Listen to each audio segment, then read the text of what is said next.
and they said they'd bring him in something, he'd say to them, take your time. So the name of the poem is Take Your Time. Come in closer to the mic. Life is sweet, it's also short, so take your time to ponder. When all the fuss and rush is gone, you will just sit and wonder. The dash between your birth and pass is shorter than you think. Remember this, it can be bliss, but it's over in a blink. So travel far and travel wide, not just in body, but also in mind. At the end of the day, you'll sit and pray, but you will just sit and wonder. The magic times and memories are what life is all about. So give your all of what you've got and never ever doubt that life and love and happiness are sometimes mixed with thunder. And when it's done, you are the one who will just sit and wonder. For Ronnie. That's it.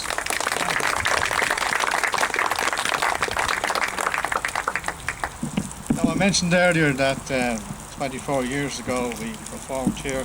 Our first Poetry Award winner was Mary Turley McGrath, and I'm delighted that she's here with us again this year. Mary?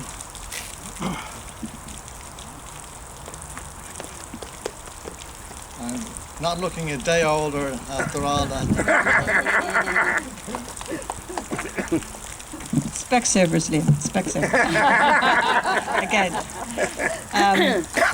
I'm glad. I remember winning the Ledwidge in 1999 and reading here in 2000 for the first time.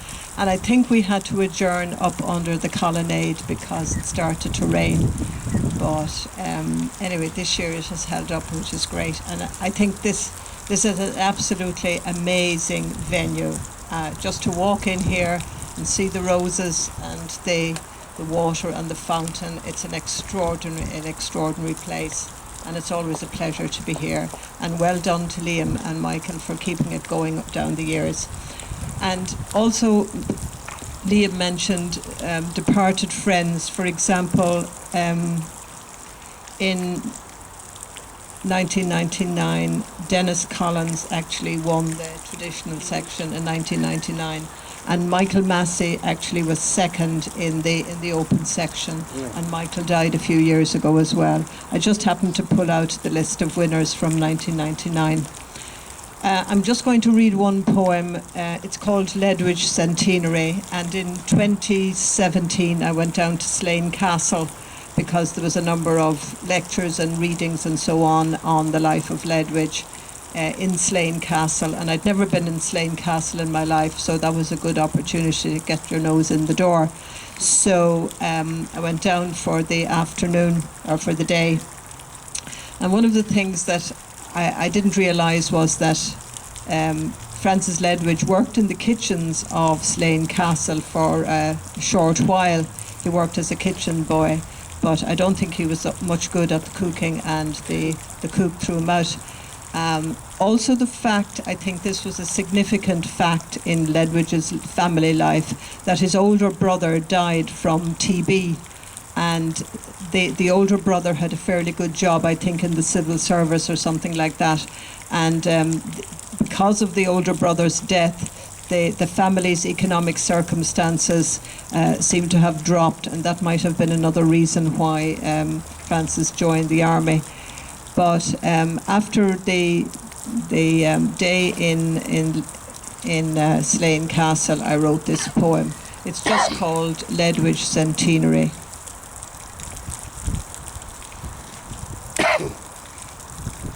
When all the lines were read and listeners filtered from the room, I moved to the west window and saw the tree-lined path where you walked as a kitchen boy, and thought about your brother's coughing night after night. It frightened you awake. You never saw this mirrored ballroom, or the grand hall where now the music of a girl violinist vibrates in the void between crested walls. The half-opened great door frames the trees, already dusted cinnamon at the park's end. Outside, evening tones the air to amber, while across the grass towards the Boyne, a white bird rises above the weir. A dark-haired young man watches too. A swan, he says, and there, sitting on a post, looking over the weir, is a heron. We watched in the losing October light. One circle closes, another begins. Thank you.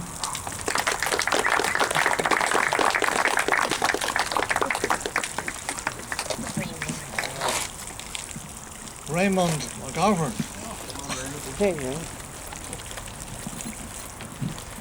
What have you for us, Ray? Oh, John Keats. I'm cheating. All of those deaths mentioned earlier by Liam, my thanks for and him and Michael for inviting me. Tom Mackin was a special friend, and I once had the honour of arranging an exhibition of his painting locally in Inchicore. And deeply regret his passing, and thank Margaret here for advising me of that sad event. Harry Clark is associated with the pavilion here, and he's done all the illustrations for the dead of World War I contained there. And poem I'm about to read, just a few verses of, is deeply associated with Harry Clark too. It is the Eve of St. Agnes and is beautifully illustrated in stained glass in the Hugh Lane Gallery, just inside the door in a small room. And here we are. Just a few verses. St. Agnes' Eve, a bitter chill it was, the owl for all his feathers was a cold, the hare limped trembling through the frozen grass, silent was the flock in woolly fold. Numb were the bedesman's fingers while he told his rosary, and while his frosted breath, like pious incense from a censer old, seemed taking flight for heaven without a death, past the sweet Virgin's picture while his prayer he saith. His prayer he saith, this patient holy man, and takes his lamp and rises from his knees, and back returneth meagre barefoot one, along the chapel aisle by slow degrees. The sculpture dead on each side seemed to freeze, imprisoned in black purgatorial rails. Knights, ladies, praying in dumb earth trees, passed by. His weak spirit fails to think how much they may ache in icy hoods and nails. Northward he turned through a little door, and scarce 3 steps ere music's golden tongue flattered his tears, this aged man and poor, but no, already had his death bell rung. The joys of all his life were said and sung. He was harsh, and on St. Agnes' Eve another way he went, and soon among rough ashes sat he, for his soul's reprieve, and all night kept awake for sinners' sake to grieve.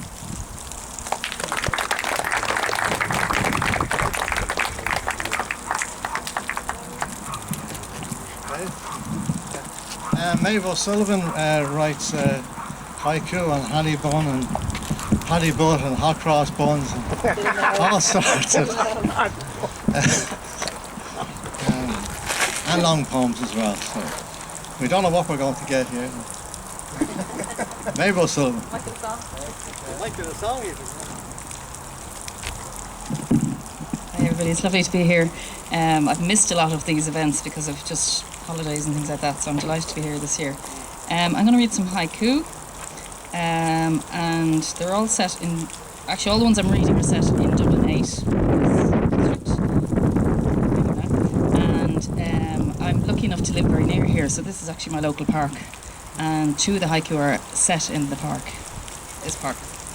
So I'm going to read them twice, it's a tradition, and they also say that the first version is for the head and the second version is for the heart. So this got just Dublin haiku.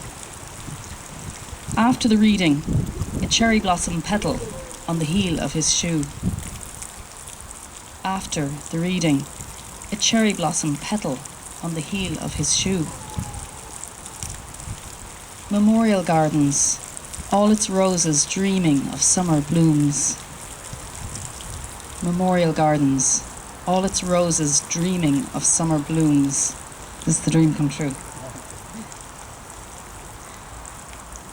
Viking burial ground, commemorating soldiers planted elsewhere. Viking burial ground, commemorating soldiers planted elsewhere. Running late, the scent of freshly cut grass from Croppy's acre. Running late, the scent of freshly cut grass from Croppy's acre. Phoenix Park at night, a fawn moves towards the meteor shower. Phoenix Park at night, a fawn moves towards the meteor shower. Somewhere a murmuration is missing you, lone starling. Somewhere a murmuration is missing you, lone starling. Night of remembrance, the weeping tree meets us outside. Night of remembrance, the weeping tree meets us outside. Winter solstice, a lone swan at Golden Bridge. Winter solstice, a lone swan at Golden Bridge. Thank you.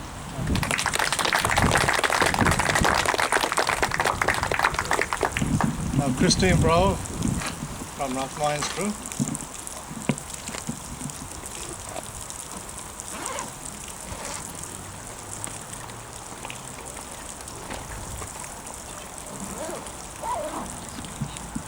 Hi.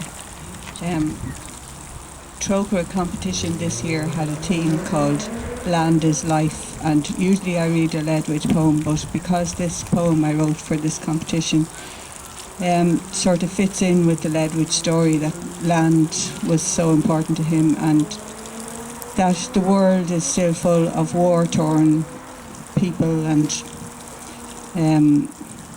you know, the war to end all wars didn't end all wars, so there's still people travelling around displaced and refugees. The poem is called The Kerchief. Resting at the border, she brushed the earth from her feet and collected it in an old kerchief.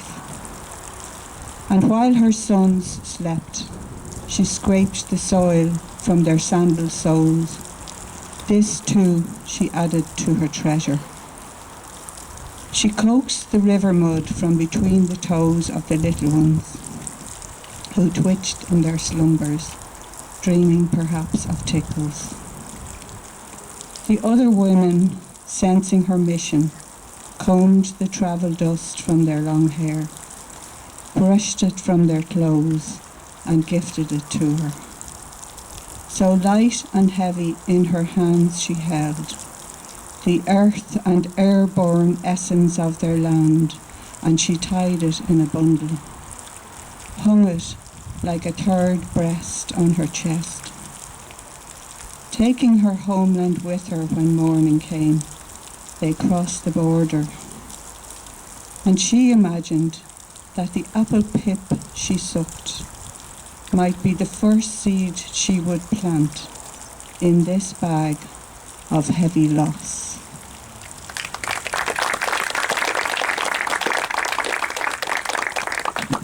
Just two more readings and then we're going to lay the wreath at the cross. Rachel Stanley.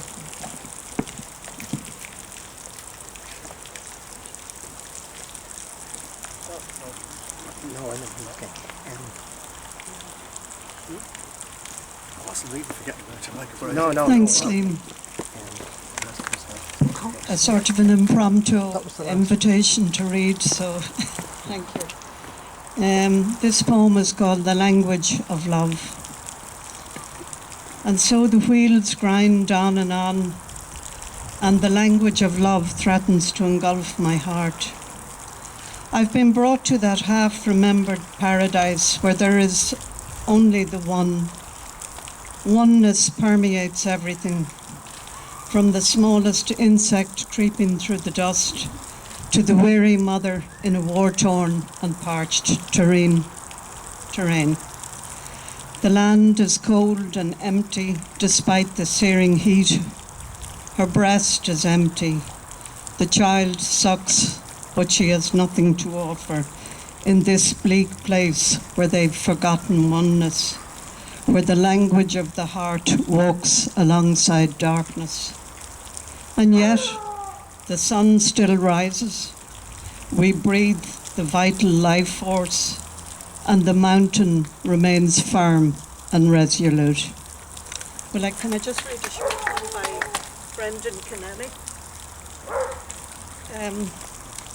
Since we're in a place commemorating war, which is always dreadful, I really admire this very short poem by Brendan Kennelly, and it's called Tide. Now, in this poem, he's speaking, it's as if the tide is speaking, and it has an opinion. I bring a red rose petal, a white plastic spoon, a fly, a shell, a bee, a bottle, a pebble, a blue plastic bag, a stick, a feather, a ring of green weed, the sole of a shoe, and the body of Mossy Handley, who used to trouble his head about the Albigensian heresy and the Nicene Creed. Thank you.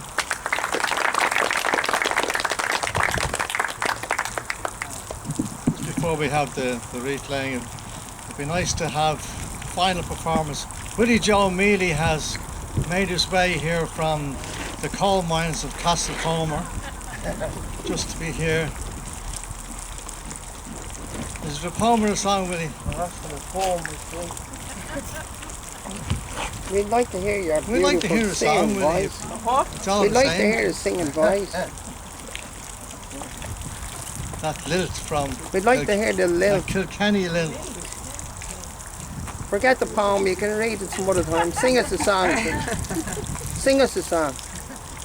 Give us both, Charles. Again, old poem. Can you hear me or what? Yeah. Okay. You mentioned there about writing that this is a place of death. You know, about writing about death. Or who said it? But I suppose this is not really about. It's a sort of a death in another way, because it's a way of life that's dead, that's gone. It's, anyone that lived in the country, you'll understand it. It's called Bogey Johns. Give me a sense of that time, that easy journey from field to haggard, horse and bogey, faded cocks of hay hauled up, that ringing sound of cog on iron, secured with rope. He steers her down through September aftergrass, out through gaps, hedgerows claw at Trauneens, that hang like unlit chandeliers. We sit on the back of a bogey, legs dangling, chattering. All the long Saturday to Dally, Martin talks to the mayor, way girl, steady, easy now. There's wind in that, there's rain in that wind, but it won't come until tomorrow. And that's just an old... Go on, give us the song, Willie, while you're there. Go on. You seem to like the songs better than the poetry. We do, Willie. Poetry's written. It's the accent we Okay. I'll sing then Mother McCree. See, that there looks to be an awful lot of mothers here more than men. But you're not all old mothers. Anyone? I hate singing on a microphone. Yeah, oh, good. Can you hear me? Yeah. There's a spot in my heart which no Colleen may own. There's a depth in my soul never sounded or known. There's a voice in my memory, my life that you fill. No other can take it, no one ever will. Sure, I love the dear silver that shines in your hair, and a brow that's all furrowed and wrinkled with care. I kiss the dear fingers so toil-worn for me. Oh, God bless you and keep you, Mother Machree. Ever sorrow or care in the dear days gone by was made bright by the light and the star in your eyes, like a candle that set in the window at night. Your fond love has cheered me and guided me right. Sure, I love the dear silver that shines in your hair, and a brow that's all furrowed and wrinkled with care. I kiss the dear fingers so toil-worn for me.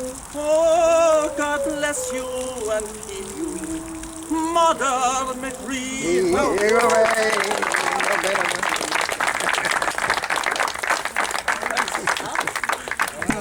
Was I right to push for that? Yeah. We're heading to the Glen now shortly. Emmett Road, just follow the crowd.